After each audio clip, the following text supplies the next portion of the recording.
los amigos del Colegio Oficial de Ingenieros de Caminos, que nos brindan la oportunidad de compartir esta magnífica sede, no solamente para el desarrollo del Foro Next, sino para toda nuestra actividad académica. Soy José Lominchar, director general de Next International Business School, y tengo la oportunidad de darles la bienvenida a este nuevo encuentro del Foro Next, en el que siempre contamos con la presencia de figuras del máximo reconocimiento, la máxima proyección y de la máxima actualidad. Nuestro objetivo es trabajar aquellas áreas de especial interés, de especial relevancia para nuestra sociedad, no solamente en el foro, sino en todas las actividades que desarrollamos como Escuela de Negocios. Áreas como las nuevas tecnologías, el emprendimiento, la internacionalización o la realidad social y política se convierten en alguno de nuestros objetivos fundamentales. Esperamos, deseamos, estamos convencidos que será de especial interés para todos ustedes y les aportará un valor diferencial la presencia de nuestro invitado. Sin más demora, me gustaría presentarles a los verdaderos protagonistas de nuestra jornada.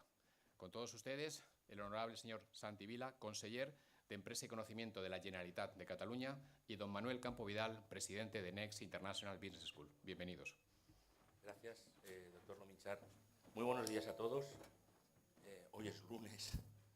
Las 9 de la mañana es la hora que arrancan muchas reuniones, muchas empresas, y ustedes han hecho un alto para estar hoy aquí. Se lo agradecemos especialmente, y también a los medios de comunicación.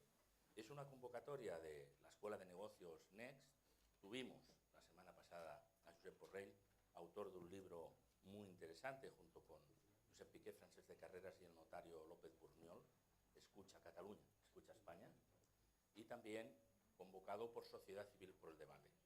Nosotros queremos dialogar, queremos estar atentos a nuestro tiempo y a nuestro país, y qué duda cabe que además de muchas cosas que estudiamos en Next, por ejemplo, la llegada de la cuarta revolución industrial, todos los asuntos relacionados con el Big Data, la ciberseguridad, etcétera, son también las situaciones complejas desde el punto de vista político, desde el punto de vista de crisis de Estado. Hablaremos con toda claridad cómo en este momento se está produciendo. Yo le agradezco especialmente al conseller Santi Vila que haya querido venir en este momento de mucha tensión, vamos a decir la verdad, dentro de Cataluña, mucha tensión entre Cataluña y el resto de España, y que él haya venido con toda naturalidad a someterse a sus preguntas, también a mis comentarios, a mis preguntas para este diálogo. Nosotros siempre hemos defendido el diálogo, tanto desde sociedad civil como por el debate, como desde Next, y por lo tanto, aquí está. Así que muchas gracias, conseller, y apreciamos enormemente su gesto. Déjeme que le plantee cosas que están en la calle, que nos están planteando, ¿no? Cataluña ha sido siempre admirada en el resto de España, yo creo que más de lo que se cree en Cataluña, y lo digo yo que estoy en los dos lados, por decirlo así, he vivido muchos años allí. Todo eso del seny, algunos no lo leen correctamente, dicen el seny, pero nos entendemos. En Galicia sería el sentidiño. Esa capacidad al final de que se imponga la razón. Todo eso desapareció. ¿Cuándo se murió el seny? ¿Qué ha pasado? Porque vemos intervenciones públicas de muchas personas desde Cataluña, además con enormes responsabilidades institucionales, y el seny no queda ni rastro. Muy buenos días y muchas gracias, Manuel Campo Vidal y al Foro Next, por haberme invitado. Efectivamente, en unas semanas y en unos días y en un contexto que es desagradable para todo el mundo, especialmente tenso y triste, ¿no? Y que estoy absolutamente convencido que los ciudadanos del conjunto de España, también en Cataluña, que aprecien el seny, pues seguro que preferirían que no estuviéramos viviendo en estos términos.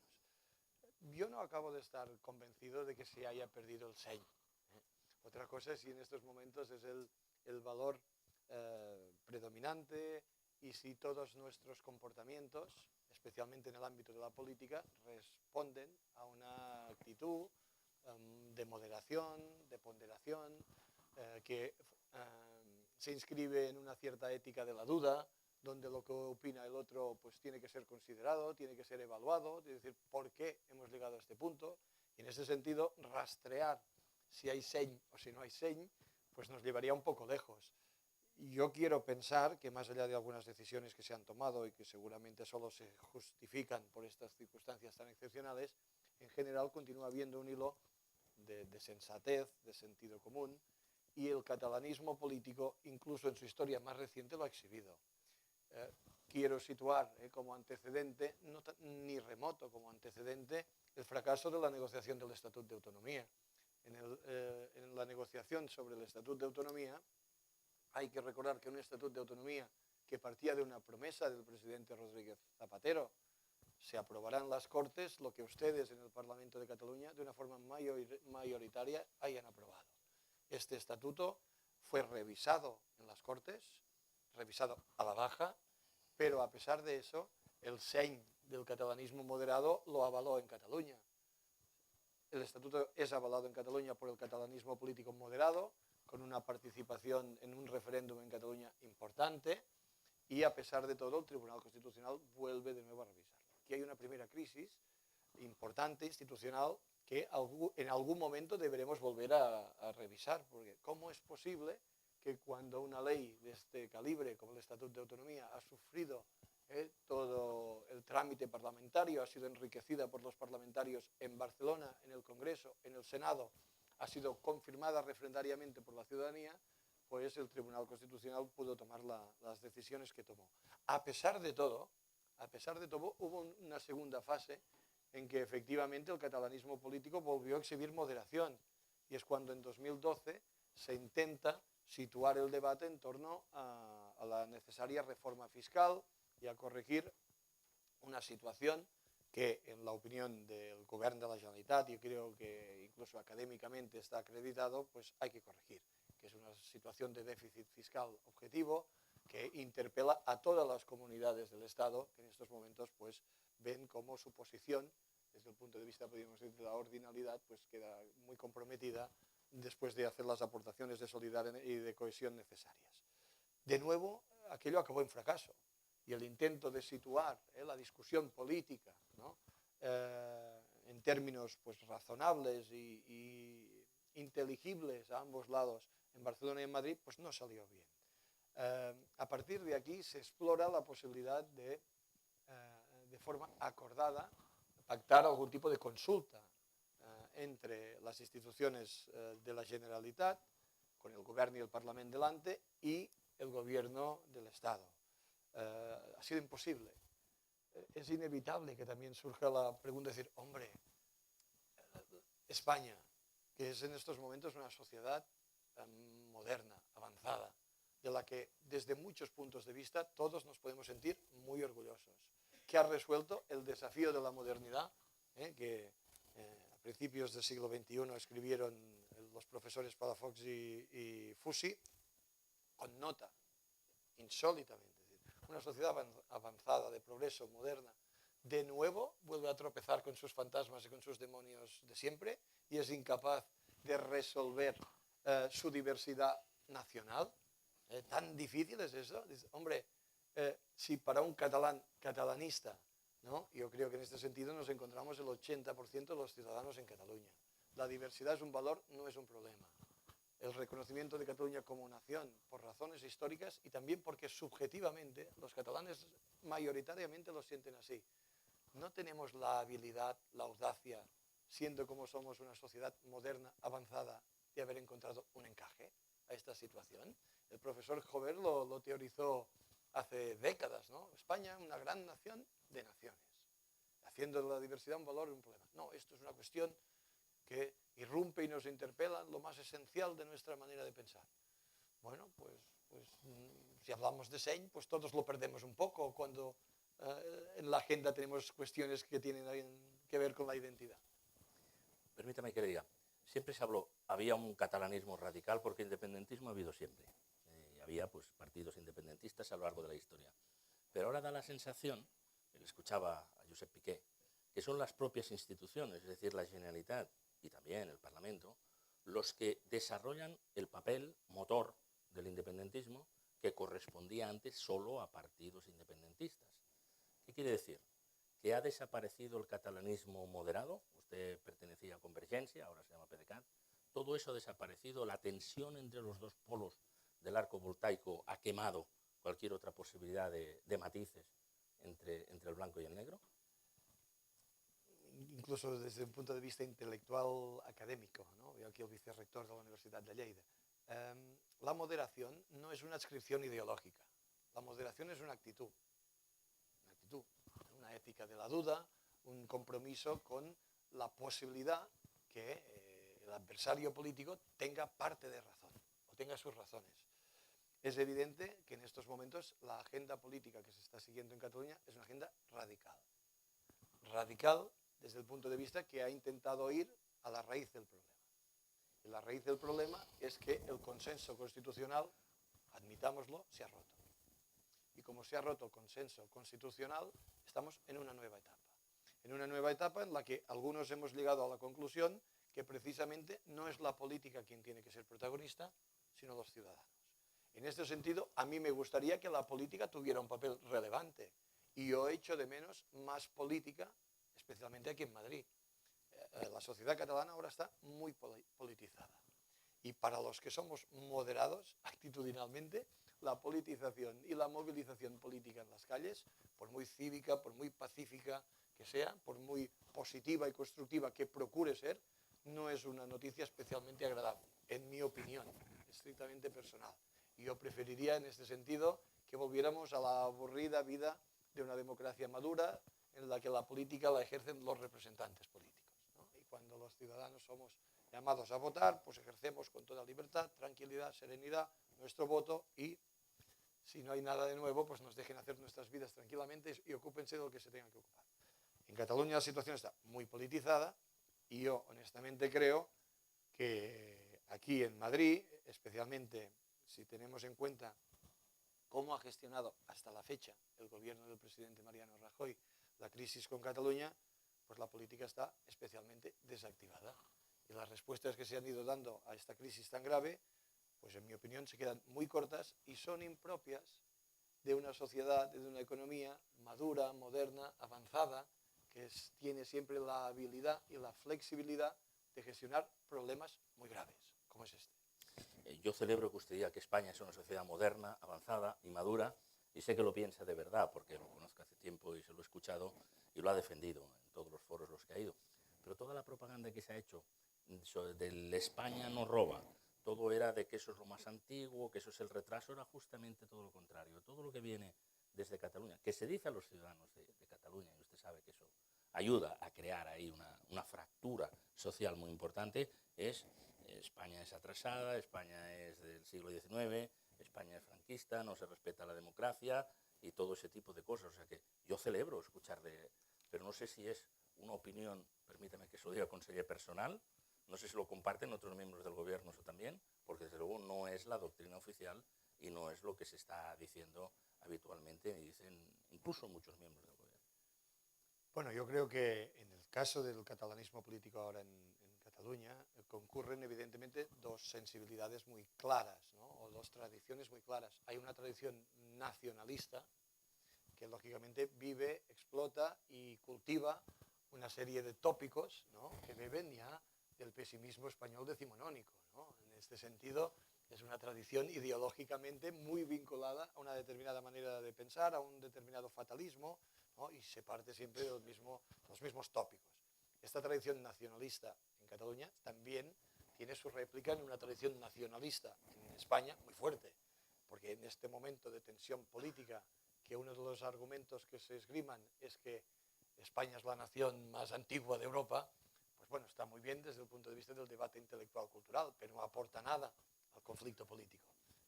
Yo no sé si es la más antigua, no es la más antigua, pero este es un debate irrelevante para la otra tradición en la que personalmente me inscribo, que es una tradición liberal, progresista, que en el fondo cree que este conflicto solo es un conflicto finalmente político, de organización y reparto del poder.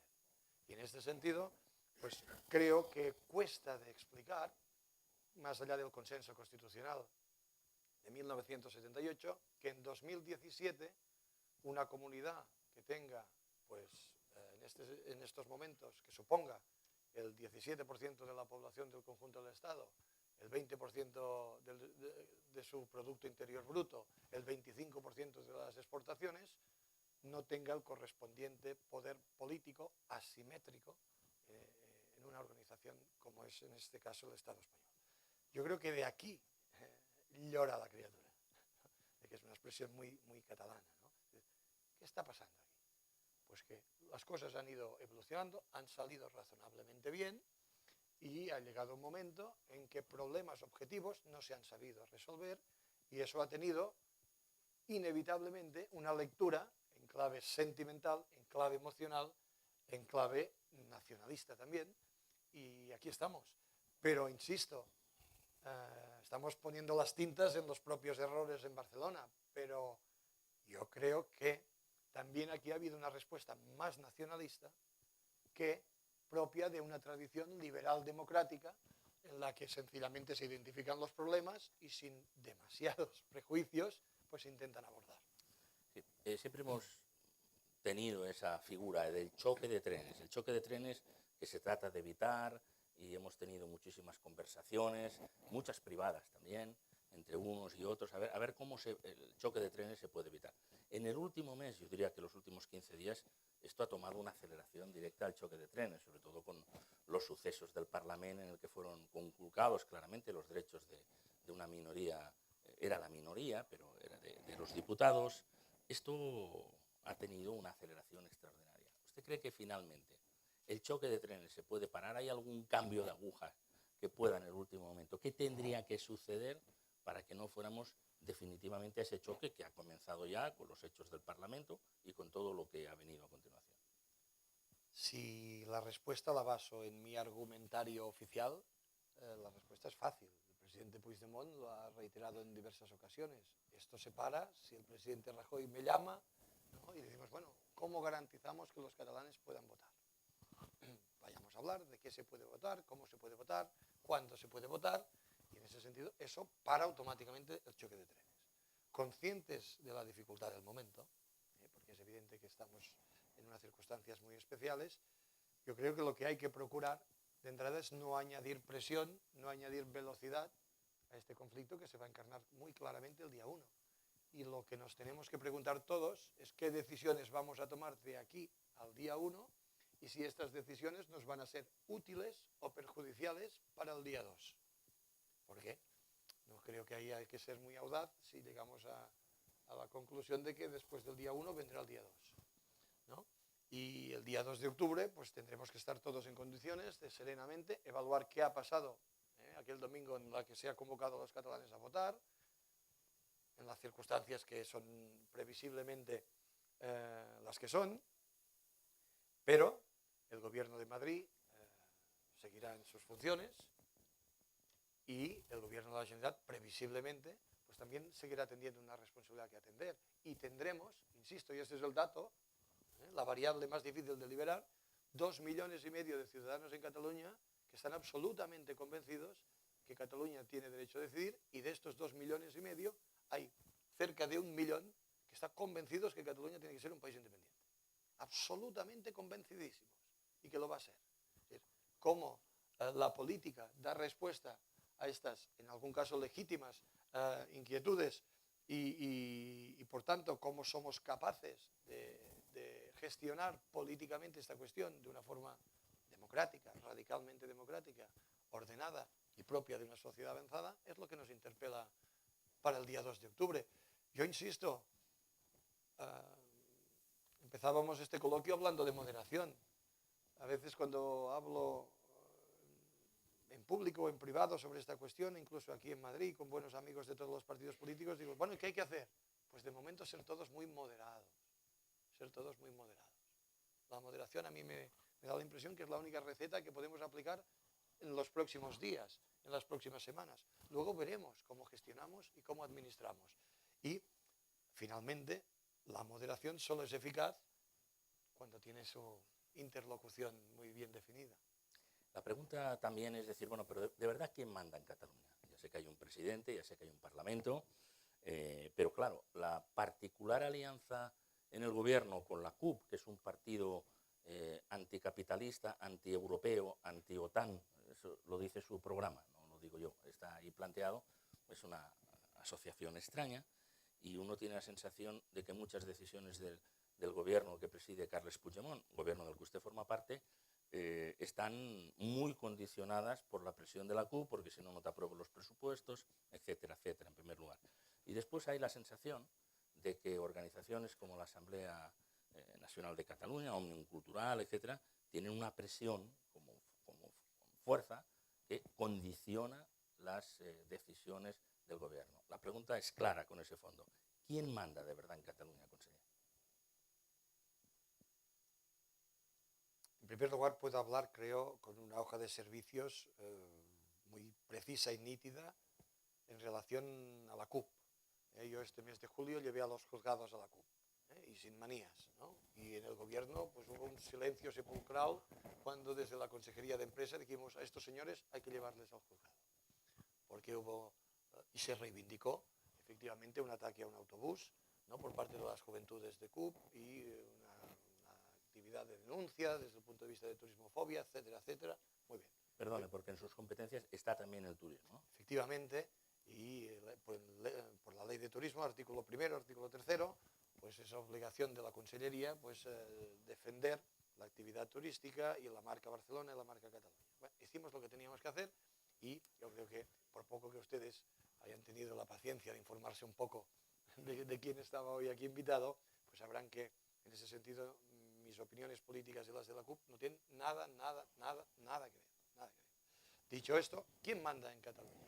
Hombre, en Cataluña en estos momentos manda el presidente de la Generalitat, lo que a las competencias políticas y administrativas se refiere, y mandamos el gobierno. Para bien y para mal somos responsables políticos y morales de las decisiones que se toman. Efectivamente son unas decisiones en estas circunstancias muy condicionadas por un ecosistema muy excitado, sentimentalmente muy motivado, que tiene movilizados permanentemente 2,5 millones de ciudadanos. Nota a pie de página. No me dirán ustedes que les pilla de sorpresa ahora esta crisis, porque tenemos movilizaciones con millones de ciudadanos en las calles como mínimo desde 2012. Entonces, bueno, vamos a analizar qué respuestas políticas ha habido a esta excitación, a esta movilización. Lo pueden ustedes calificar desde su punto de vista ético o político como quieran, pero el dato objetivo es que existen. Y cuando en un país tienes movilizaciones de millones de ciudadanos, más de 1 millón continuamente en las calles con manifestaciones, pero desde el punto de vista de participación en iniciativas múltiples de más de 2 millones de ciudadanos, el problema existe. ¿Esto condiciona al presidente Puigdemont? ¿Esto condiciona al gobierno de la Generalitat? Hombre, es que si no nos condicionara ya habríamos cesado, porque evidentemente es una responsabilidad del gobierno ser absolutamente permeable a las inquietudes de la ciudadanía y procurar encauzarlas y darles respuesta. Que no siempre las habremos encauzado de la mejor manera, es probable, pero insisto, ¿no nos tenía que haber ayudado alguien a encauzar esta situación? A mí hay una pregunta que no sé si avanzo o no, pero como a veces me la encuentro, ¿cómo una persona como usted forma parte de un movimiento de estas características? Digo, bueno, ¿y si lo dejamos en una pregunta retórica? Y también decimos, bueno, efectivamente, ¿qué estará pasando aquí? Porque que hay personas en Cataluña que legítimamente, creo que esto hay que poderlo explicar, que legítimamente, desde que tienen uso de razón, han soñado que Cataluña tendría que ser un país independiente. Esto es un dato. Pero la pregunta difícil de responder es ¿por qué los que no lo habíamos soñado nunca? ¿Por qué los que sencillamente habíamos pensado que esta era una idea más política, legítima, pero que no formaba parte de nuestro ideario? ¿Por qué estamos apoyando este movimiento? Y esta pregunta es difícil e incómoda para todos. Quizás es incómoda para mí si luego tenemos que andar en argumentos, pero también será incómoda para las personas de buena fe que digan ¿cómo hemos perdido en Cataluña la capacidad de interlocutar con gente tranquila, con gente positiva, con gente que era de matiz y de perfil reformista y no revolucionario? Usted decía al principio, sobre todo, mucha prudencia en estos días y mucho tacto. Se lo escuchábamos a Josep Piqué también, decía, en la delicada situación en la que estamos, hay que ser muy medido también en las respuestas para que no haya sobreactuación, porque ya bastante tensión se está gestionando desde la radicalidad. Lo decía precisamente el día, porque coincidió la presentación del libro, y además en Blanquerna, que es la librería de la delegación de la Generalitat en Madrid, lo decía el día de los sucesos del Parlamento, con aquel espectáculo de 10 horas que todo el mundo conoce y que no vamos a describir aquí de nuevo. Es decir, hay llamadas a la prudencia por todas partes. Pero aparte de la prudencia y de desear que no se complique más la situación por incidentes o por incidentes mucho menos violentos, ¿cómo salimos de esta? ¿Hay alguna posibilidad de recomponer las cosas, si quiere, el día 2 de octubre? Hombre, yo creo que seguro. Yo no tengo ningún tipo de duda. También es verdad que los partidos políticos, y los políticos en especial, pues quizás deberemos salir de determinadas posiciones de confort, en las que sencillamente pues hemos ido adaptándonos a unas situaciones y a un contexto pues, de sobreexcitación, y seguramente algunos pues en esta posición han estado muy bien acomodados. Creo que habrá que abandonar un poco el análisis desde el punto de vista de réditos electorales a corto plazo, levantar un poco la mirada y ver efectivamente qué denominador común estamos en condiciones de aceptar todos. Es decir, este es el problema de fondo. No es menor insistir en que lo que pasa en los próximos días nos va a condicionar muchísimo, muchísimo. Porque fíjense ustedes que cuando no es retórico, cuando yo empiezo esta intervención diciendo es que España es una sociedad muy avanzada desde el punto de vista social, desde el punto de vista económico. Vas por cualquier ciudad de España y son ciudades maravillosas desde todos los puntos de vista. Pero en la gestión de esta crisis vemos de nuevo efectivos de la Guardia Civil persiguiendo chorradas, si me permiten, o secuestrando una revista de Òmnium Cultural. Y vas a cualquier página de internet y vas a la revistilla de Òmnium Cultural y dice, esta revista ha sido secuestrada, no sé el término exacto, por la Guardia Civil. Esto alimenta el tópico de aquella España gris que creíamos haber dejado atrás. Además, es impropio de una sociedad moderna, porque dices, bueno, si usted consigue evitar la circulación de esta revista desde el punto de vista físico, en 2017 estás estimulando que estos ciudadanos tan comprometidos con el proceso lo hagan circular todavía más desde el punto de vista digital, cuando ya tienes generaciones absolutamente digitalizadas que seguramente no hubieran tenido ningún tipo de contacto con aquella revista. Y en cambio alimentas el tópico de un Estado que en este sentido pues no es lo moderno que es su sociedad o su economía, ¿no? Yo creo que esto es un acto violento y absolutamente innecesario. Yo no sé si la política puede hacer esto, puede hacer lo otro, pero enviar la Guardia Civil, como pasó hace pocos días a Valls, que vieras allí familias, con gente mayor, gente jóvenes, abuelos con sus nietos, exhibiendo la papeleta electoral, con la que se va a votar el día 1, y la Guardia Civil allí resignada, diciendo, ¿qué vamos a hacer aquí? Vamos a pegar aquí a mamporrazos con ciudadanos, con razón o sin razón. Es decir, la situación acaba siendo un despropósito. Y dices, bueno, ¿y en los próximos días vamos a abonar el despropósito o vamos a intentar minimizarlo? Por lo tanto, yo creo que lo único que se puede hacer ahora es incorporar mucha sensatez, mucha moderación. El día 1 yo estoy convencido que va a haber un proceso electoral en Cataluña y luego tendremos que hacer la lectura adecuada a todos del resultado. Yo le preguntaba, está bien, le agradezco la respuesta. ¿Y a partir del día 1 qué pasa el día 2? Bueno, pues depende de cómo hayan ido estos días.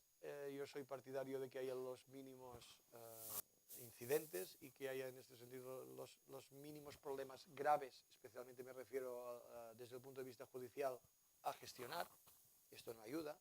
Si llegamos en unas condiciones más o menos razonables, pues yo creo que el día 2, pues de nuevo, el Gobierno de Madrid y el Gobierno de la Generalitat pues tendrán que negociar y tendrán que ver, pues efectivamente, cómo hemos llegado hasta aquí y las decisiones que hay que tomar. Permíteme que en esto sea un poco más cauto. No, ya lo veo. Pero en todo caso, cuando dice tienen que seguir negociando o tienen que volver a negociar, es que no negociaron antes. No, sin duda. El contacto se ha perdido desde hace muchos meses. Hay que decir que se ha procurado, y eso lo ha procurado el gobierno de España y el Gobierno de la Generalitat también lo hemos procurado.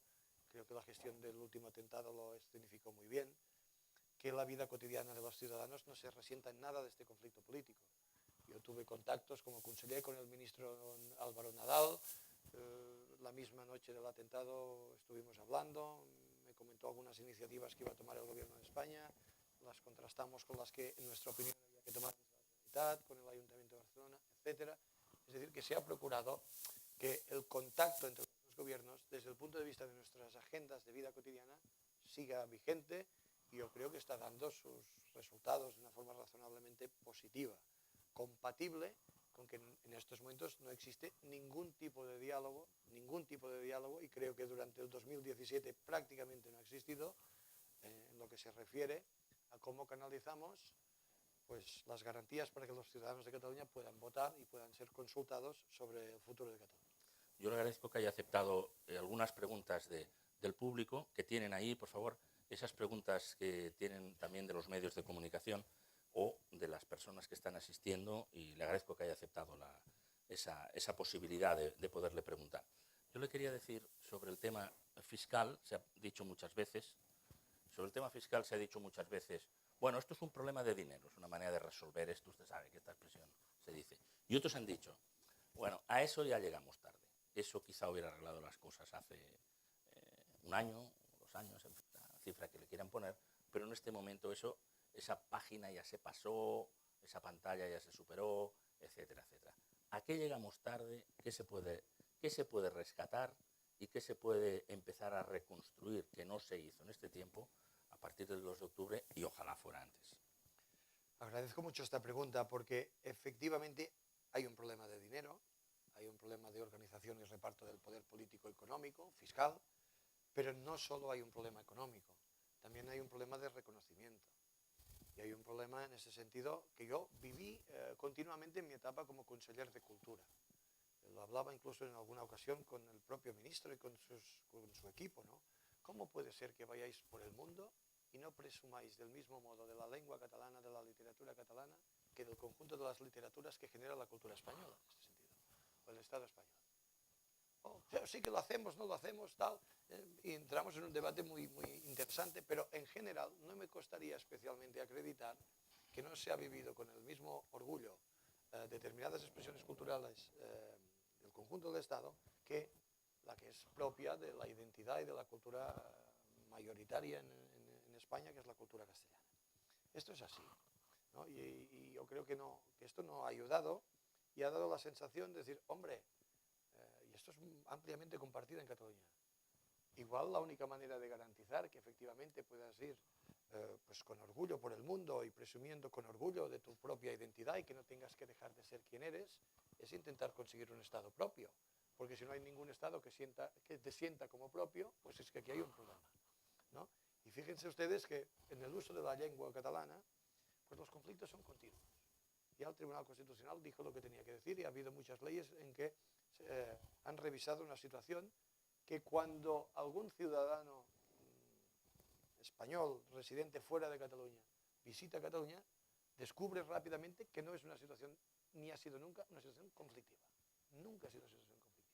Y en cambio, en el debate a veces pues político, la impresión es otra. Por lo tanto, aquí tenemos un problema económico, efectivamente, grave, balanzas fiscales académicamente asumidas, yo creo, de una forma inmensamente mayoritaria, reconocen un mínimo de unos 12.000 millones de euros al año, desde el punto de vista de déficit fiscal. Eso quiere decir que más allá de un compromiso con la idea de la solidaridad interregional, que tendríamos que poder garantizar sin ningún tipo de dudas, pues el principio de ordinalidad resuelto en muchos otros entornos y contextos, aquí en España no se resuelve. Al contrario, y algunas regiones tractoras desde el punto de vista económico, en este caso como es Cataluña, pues después de ejercer la solidaridad quedan en posiciones peores que antes de ejercer esta solidaridad. Bueno, es decir, la idea sería, hablamos, porque esto es un tema que se podía haber orientado, discutido, cada uno desde sus posiciones, desde la complejidad que nos va a dar un sistema autonómico en la que las sensibilidades y los intereses ya serán muy, muy, muy fuertes y muy consolidados, pero para resumir, es un problema económico y no es solo un problema económico. También hay un problema en estos momentos de reconocimiento y organización del poder político. Yo me gustaría que se quedaran con esta idea que desde un punto de vista panorámico, 2017 necesita de nuevos consensos que en estos momentos ya no existen. Santiago Traver, periodista, dice, ¿qué le parece el editorial del Financial Times que dice que el referéndum es ilegítimo por ir contra la Constitución y por no fijar niveles mínimos de participación y votos positivos. Pues que todas las opiniones políticas, y en este caso las líneas editoriales, deben ser respetadas, pero también Le Monde, la semana pasada, pues hacía una editorial en el sentido contrario, y decía Le Monde, ¿cómo puede ser que en este sentido el gobierno de España no se atreva a dar la voz a los catalanes? Y no estoy convencido que en una situación de referéndum lo ganaría sin dificultad, y esta es otra. Tan débiles son las opiniones de los que creen que España efectivamente es un Estado en el que vale la pena vivir, que no se atreven a someterlas a fogueo, a discusión. Este es un debate que podría resultarnos muy interesante. En una sociedad tan bien avanzada, madura, que sabe y es consciente de lo que tiene que ganar y de lo que puede perder, como es la sociedad catalana, un referéndum, una consulta pactada, pautada, ordenada, donde se pudiera hacer una campaña civilizada, como se hizo en su momento en el Reino Unido en relación al problema de Escocia, o en Canadá en relación al problema de Quebec. Hombre, nadie tiene la tentación de probarlo y decir, y eso lo sacamos adelante, porque vamos a corregir los errores, vamos a ser autocríticos y vamos a ofrecer una propuesta de nuevo consenso constitucional que va a ser tan atractiva que va a sacar de la posición radical a algunos que en estos momentos pues están en ella. Esto no le tienta a nadie desde el punto de vista de los sectores más progresistas, más avanzados, menos nacionalistas, que los hay en el Partido Socialista y en el Partido Popular. Que esta es otra. A veces se da por supuesto que estos grandes partidos, por citar estos dos, podríamos hablar luego de Podemos y de Ciudadanos, como estos, en fin, esto nos desviaría de la conversación, pero los dos grandes partidos históricamente de nuestro ordenamiento constitucional, PP y PSOE, tienen buenas tradiciones liberales.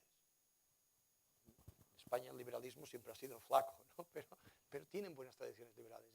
No les tienta a nadie en resolver esto racionalmente y serenamente. Pues, a ver, vamos a organizar una consulta a los ciudadanos de Cataluña, un referéndum acordado, y la propuesta política de una España avanzada, donde la diversidad es un valor y no es un problema, donde se resuelven estas situaciones, en mi opinión, injustas desde el punto de vista fiscal, pues va a ser tan atractiva que lo vamos a sacar adelante. Bien, no, fíjense, esto, cuando lees editoriales desde fuera, dicen, ¿tanto cuesta decir, queremos que os quedéis y no os podéis ir? Es un argumento finalmente, desde el punto de vista ético-político, pobre. Es decir, no, es que esto que ustedes plantean no se puede plantear y no se va a plantear. Y como no tenemos nada más que añadir, les enviamos fiscales, muy motivados, por cierto, y policías, no sé si tan motivados, porque también es distinta su posición y muy incómoda en estos momentos en Cataluña, y jueces y magistrados, que también lo viven, yo creo, si por poco que hablen con ustedes con magistrados y con jueces, con una profundísima incomodidad, por inasistencia de los políticos. De todos modos, usted sabe que hay muchísimas personas que firman manifiestos en Cataluña, también en Madrid, en el resto de España, diciendo, bueno, que haya una consulta, pero una consulta ordenada, pautada, tal como acaba de plantear usted. El tema es qué se vota en esa consulta, porque lo que se plantea en este referéndum, en estas circunstancias que ha habido, es solo independencia sí, independencia no. Si hay otro tipo de votación, tendrá que haber antes un acuerdo constitucional, tendrá que haber una oferta, tendrá que haberse llegado a un pacto entre políticos de Cataluña y políticos del resto de España para decir, esto es lo que someteremos a votación. O sea, votar sí, pero tenemos que saber qué es lo que votamos. ¿Dónde cree usted que se sitúa el límite que pudiera resultar aceptable para ese 30%? Se suele hacer una estimación del 25 o el 30% de la población catalana que está apoyando el independentismo, pero que en realidad no es independentista, o no lo era, hasta hace 2, 3, 4 años. Y por otro lado, que quiere votar, aunque sea para votar que no. Pues políticos trabajen, negocien, día, pregunta, contenidos, y que sea una negociación honesta y fiable. Yo creo que hemos pasado unos meses muy difíciles en los que, entre otras muchas cosas, también se ha roto un principio de confianza entre los diversos grupos políticos, ¿no? Y eso ahora lo estamos pagando. Hace unos meses vino unas jornadas de tipo cultural en Barcelona, Marie-José Minzen, que es filósofa, profesora en la Escuela de Altos Estudios en París, nos contaba, desde una perspectiva cultural, decía ella, uno de los grandes problemas que sufren los ministerios de cultura es que dejan de ser ministerios de cultura y se convierten en ministerios del culto, no de la cultura, del culto, ¿no? Lo podríamos aplicar a la aproximación a la Constitución española y a determinado ordenamiento legal, en mi opinión. Es decir, son instrumentos que no son útiles para el presente y para el futuro, eso nos invitaría a inscribirlos en el ámbito de la cultura, o son instrumentos al servicio del culto. Un ordenamiento legal que hemos sacralizado, que hemos petrificado y que lo utilizamos no como instrumento de solución, sino como arma arrojadiza contra los que no piensan como nosotros. Estos tendrán que ser los puntos de partida. Yo creo honestamente que lo que será innegociable y lo que tendremos que resolver de algún modo es que los catalanes puedan votar. Llegados a este punto, yo creo que este es el título, ¿no? Los catalanes deben votar y van a poder votar. ¿Qué? ¿Cuándo? ¿Cómo? ¿Qué posición tendrán los partidos políticos en torno a lo que se va a votar? Ya se verá. Insisto, el catalanismo político moderado ha acreditado defender posiciones de muy difícil defensa en algunos momentos. Y quiero recordar la última votación del Estatuto de Autonomía, que fue una votación especialmente ingrata, donde Esquerra Republicana, por ejemplo, pidió el voto negativo al Estatut y yo ya estaba activamente en política en aquellos momentos, Convergència i Unió, el actual PDeCAT, votamos a favor, a pesar del recorte. A pesar de todo, compensa, señores, porque es un bien mayor o es un mal menor.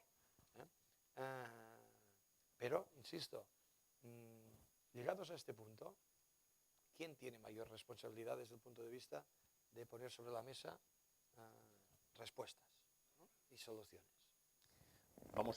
Le voy a pedir que ahora las respuestas, que vamos muy bien, pero que sean breves para poder cumplir nuestro horario, porque han llegado muchas preguntas. Eso suele suceder siempre. Gonzalo Díaz Velarde, del Economista, dice: la semana pasada Javier Vega, de SEOANE, confirmó la aplicación de planes de contingencia en empresas de Cataluña ante la posible independencia, que incluyen el cambio de residencia fiscal, de sede social. ¿Le preocupa una posible fuga de empresas a partir del 1 de octubre si se declara la independencia o si crece la tensión social? ¿Qué información tiene al respecto? En el estado actual de nuestros conocimientos se da una circunstancia que ha vivido también en muchas ocasiones Italia, y es que la política y las instituciones van por un lado y la economía va por otro.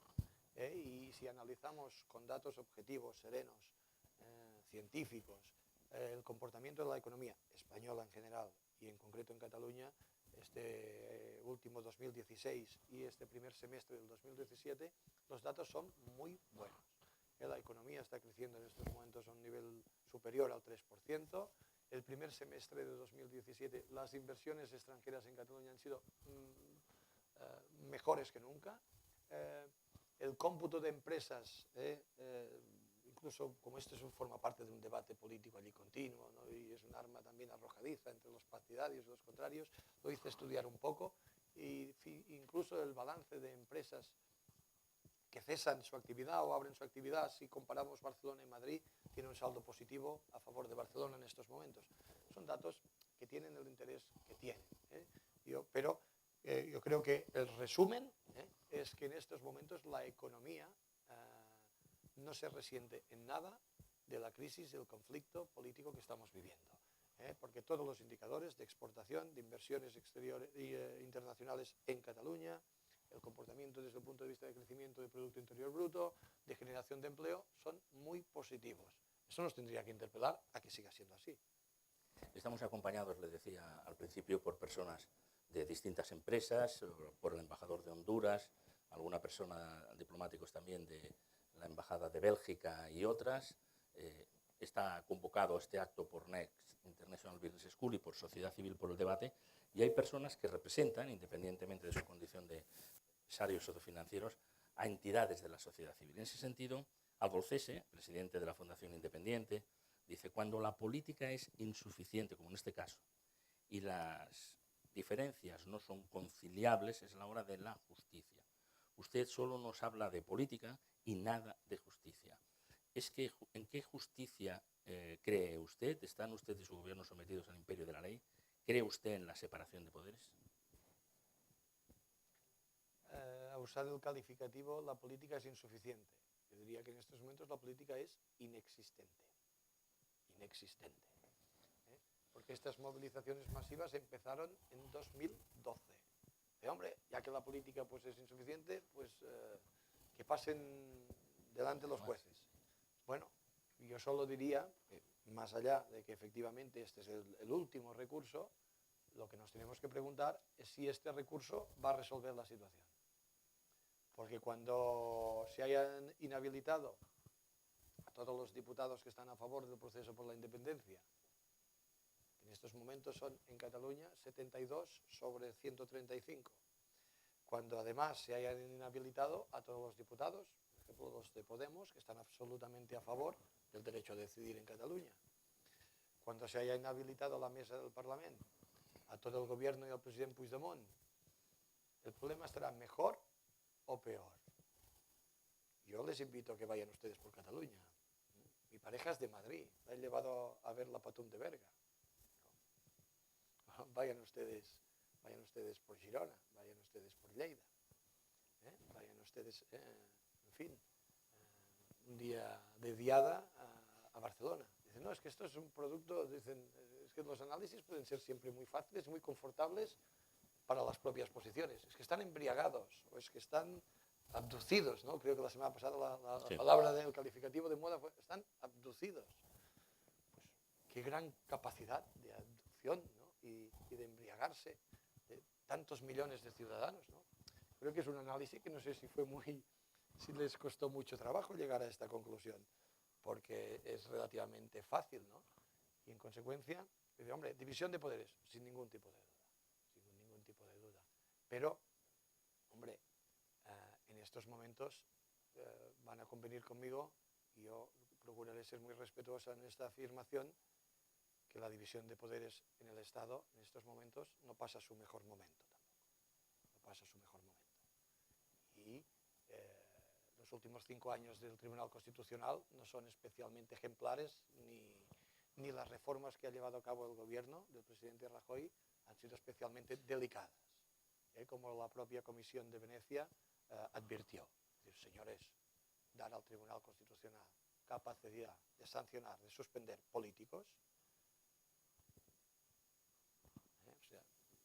No me gusta entrar en la dinámica aquella de y ustedes más, ¿no?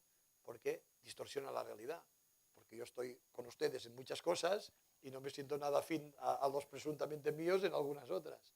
Compatible con que creo que es un error rotundo, considerar que el problema que hay en estos momentos en Cataluña, y que es un problema ya que afecta a la organización del Estado, se va a resolver apelando a fiscales y jueces. Creo que es un error rotundo y que nos costará todavía más superar el problema que vivimos en Cataluña con este tipo de solución.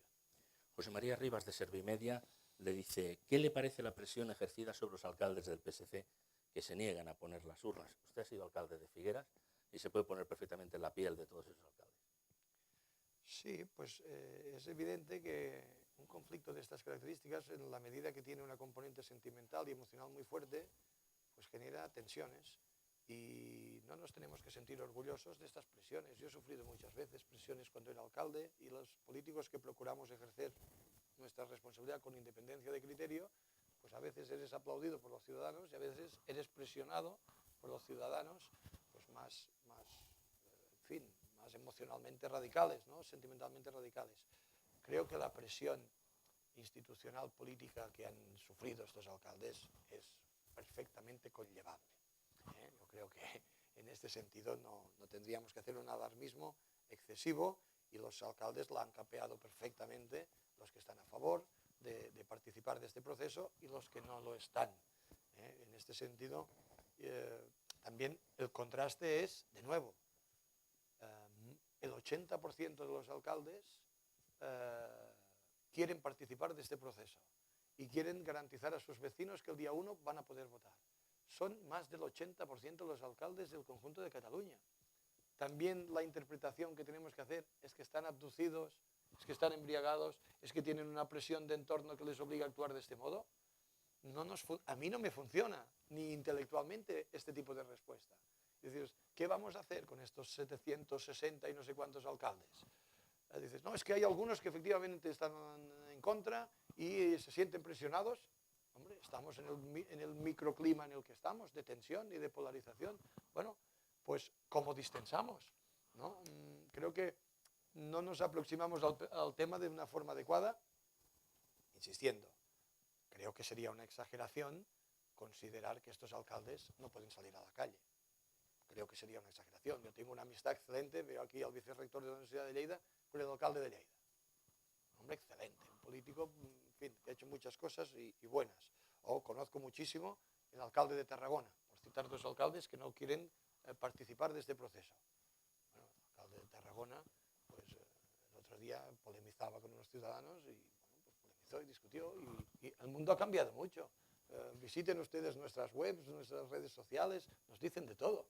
Pues hay que llevarlo con deportividad, siempre que pues, no se traspase la línea del respeto y que, en fin, pues que sencillamente pues, se fogueen y se contrasten argumentos en los que en esta sociedad avanzada y digital en la que vivimos, pues el político es fogueado continuamente. Pues oye, si yo estuviera en un debate con usted, que no lo estoy, le diría que el 80% de esos alcaldes, o que el 80% de alcaldes de Cataluña, con todo el respeto para ellos, equivale más o menos, ¿no? Podríamos echar números, a los habitantes de esas ciudades que representan los 72 que han dicho que no, pero no vamos a hacer cálculo. Yo solamente le digo, desde el punto de vista de las instituciones, el amparo que da la Generalitat a los alcaldes citados por la Fiscalía, la Generalitat, que es gobierno de todos, debería dar amparo también a los alcaldes que no quieren poner las urnas. Y eso no parece que pase. Si esta es la percepción subjetiva de estos alcaldes, pues yo la lamento muchísimo y le aseguro que procuraremos que efectivamente no tengan más consecuencias que asumir políticamente que han tomado unas decisiones y no otras. Y que los ciudadanos que les están en estos momentos votando o dejando de votar, pues tengan muy clara cuál es su posición política. Insisto, no tengo la impresión de que estos alcaldes estén en estos momentos especialmente presionados. Fíjense ustedes, de todos modos, por ejemplo, que este dato, si estuviéramos debatiendo, que no lo estamos haciendo, en torno a la representatividad desde el punto de vista poblacional de los alcaldes que están a favor, es compatible con que algunas alcaldías, como la propia de Barcelona, han capeado. Y decir, hombre, no, yo igual no quiero pues, someterme a una determinada posición desde el punto de vista de la posible presión judicial que recibiera, pero quiero enviar el mensaje a mis ciudadanos de que en Barcelona se va a poder votar. Que es lo que finalmente dijo Ada Colau, el alcalde de Granollers, para poner dos ejemplos muy similares. Sí, pero ya no le pregunto ahora por los alcaldes, que ya nos ha respondido y está bien. ¿La Generalitat debe amparar a todos los alcaldes de Cataluña? ¿Sí Sin no? ningún tipo de duda. Esa era la pregunta. Y no nos parece que eso pase, será una percepción subjetiva, pero eso parece. Carles Castellnou, de TV3, pregunta, hoy podría ponerse en marcha la intervención de gastos que anunció el viernes el ministro Montoro. ¿Cómo afectará esto a la Generalitat y a su departamento en concreto?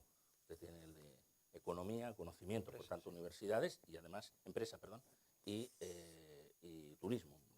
Veremos cómo evoluciona en las próximas horas esta decisión. Efectivamente, el vicepresidente Oriol Junqueras consideró, y la semana pasada sí nos lo informó en el gobierno, de que había llegado el momento de dejar de justificar este tipo de gastos.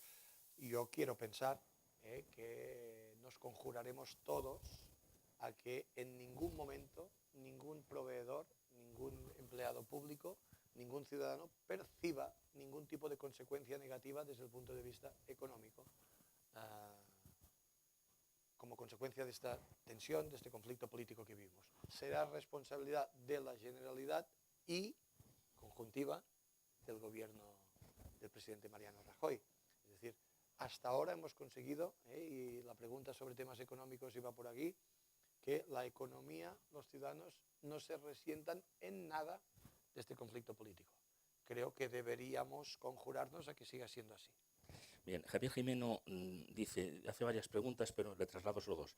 ¿Por qué Romeva miente sistemáticamente sobre Europa? ¿Por qué invitaron al terrorista Otegi a la diada? empecemos por el final. Yo nunca invitaría a Otegi a la diada, y el PDeCAT, mi partido político, no invitó a Otegi a la diada, y el gobierno de la Generalitat evidentemente no invitó a Otegi a la diada. Efectivamente, creo que una formación, creo que fue la CUP especialmente, la invitó. Vivimos en una democracia, es un Estado de Derecho plural. El señor Otegi ha sido condenado, ha cumplido su condena. Bueno, la CUP sabrá por qué le invita. En fin, yo no tengo nada que decir, ¿no? Y en cuanto a Romeva, pues bueno, esto son calificaciones muy fuertes las que acaba de hacer esta pregunta. Yo no sé si miente o no miente, la opinión política debe ser libre, y si la interpreta él de un modo o de otro, pues esto la opinión pública nos juzga. No, el tema es siempre con que cuántos países tienen el derecho de autodeterminación. Me imagino que eso se suele decir todos, y que se haya revisado solo lo tiene Etiopía y un país del Caribe que se llama San Cristóbal, que es una isla. Pero fíjense ustedes, dicen, a veces cuando polemizamos sobre esta cuestión, dicen, es que no se puede comparar la situación de España con la del Reino Unido o la de Canadá. No se puede comparar. ¿Por qué? Bueno, el conflicto existe. Y si hemos llegado a convenir que la solución es, espero, algún día, vamos a acordar que los catalanes deben votar, pues habrá que articular los mecanismos que lo permitan. Porque en este sentido, citar jurisprudencia o citar la situación de otros países y decir, nos vamos a bloquear aquí. Bueno, ¿hasta cuándo? Mi pregunta es, ¿hasta cuándo? ¿No? Y no sé si nos resulta muy útil, muy pragmático, efectivamente, decir, ustedes no van a poder votar y no van a votar, y aquí estamos. Bueno, Pido disculpas a las personas que han ido llegando algunas preguntas más, ya por resumir y por concluir. Por ejemplo, Carlos García Hirschfield decía, ¿por qué se insiste en el derecho a decidir como si los catalanes vivieran en una no democracia? Porque han tenido 3 elecciones de 2010 a 2015 en las que Artur Mas pedía votos para el gran reto y Cataluña dijo que no, o no lo dijo mayoritariamente. Y Fernando Jáuregui, periodista, dice, trascendiendo el 2.0. ¿Quién cree usted que sea el próximo presidente de la Generalitat? ¿Y por qué camino se llegará? ¿Habrá elecciones o no habrá elecciones anticipadas? Pido disculpas a los que no hemos podido introducir sus preguntas. En cuanto a que en las últimas elecciones Cataluña dijo que no. Bueno, hay que recordar que en estos momentos hay 72 diputados sobre 135 que por primera vez en la historia de Cataluña están a favor de la independencia de Cataluña. Este es un dato impresionante. A mí me impresionó. En el fondo me sigue impresionando. Que 72 diputados estén a favor de la independencia. Este es un dato en sí que requeriría un análisis político sereno y maduro y consciente del reto que nos pone sobre la mesa. El número de votos, entonces. Compatible, efectivamente, con que en número de votos, pues la propuesta de Junts pel Sí no consiguió la mayoría requerida ni sumando los votos radicales de la CUP. Efectivamente. Bueno, esta es la situación a gestionar. Ustedes pueden poner el acento en el segundo tema o el soberanismo en el primero, pero los datos objetivos son los que son. Y si nos enrocamos en este análisis desde la primera o la segunda posición, no avanzaremos. ¿Habrá elecciones? Seguro. ¿Cuándo? Esto no lo sabemos. Yo lo que estoy convencido, y permitan que insista, es que el 1 de octubre va a haber un proceso participativo, una votación, un referéndum muy importante en Cataluña, que va a haber muchos ciudadanos que se sienten llamados a votar, y esta situación tan tensa y conflictiva tendrá que ser gestionada el día después. Sí, fíjense ustedes, esto es especular, pero si el 1 de octubre ha sido un éxito rotundo, en el Congreso de Diputados van a pasar cosas. El PNV lo ha advertido, el Partido Socialista lo ha advertido, Podemos lleva advirtiéndolo desde hace tiempo. Podemos ha verbalizado que está dispuesto a participar de una moción de censura inmediatamente. También en Cataluña, si las cosas efectivamente han salido muy mal, va a haber consecuencias inmediatas, inevitablemente. Si la situación, como es previsible, como mostraron las últimas elecciones del 27 de septiembre, admite muchas lecturas, llegará de nuevo el momento de la política. Muy bien. El lunes pasado saben que tuvimos aquí a Josep Borrell, expresidente del Parlamento Europeo. Fue rotundo en su intervención, muy valiente sus declaraciones, como lo han sido las del conseller Santivila, al que le agradezco especialmente cuando hablamos de dialogar. El diálogo tiene que empezar donde sea, y aquí tenemos la sensación de que ha empezado en una escuela de negocios y también con sociedad civil por el debate. Ojalá este diálogo se multiplique, se mantenga, y será siempre bienvenido a esta casa. Muchas gracias por haber venido. Gracias a todos ustedes por su presencia. Buenos días. Muchas gracias.